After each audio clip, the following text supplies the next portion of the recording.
Hello guys, আমরা আজকে eco blossom রিসোর্টে আছি। ওখান থেকে আমরা নিচের দিকে নামছি। এখানে অনেক রকম ফার্মিং আছে।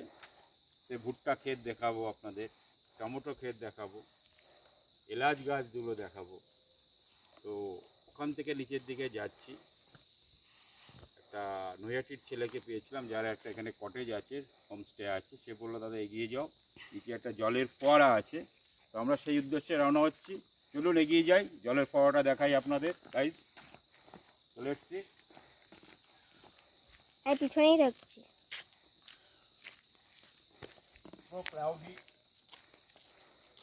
একটু জোরে বলবে। ক্লাউডি, মেঘে ভর্তি, যখন তখন বৃষ্টি চলে আসতে পারে, তার জন্য আমরা এটা রেখেছি। একটু আস্তে চলো, আমি আসছি তো। সামনে একটা দোকান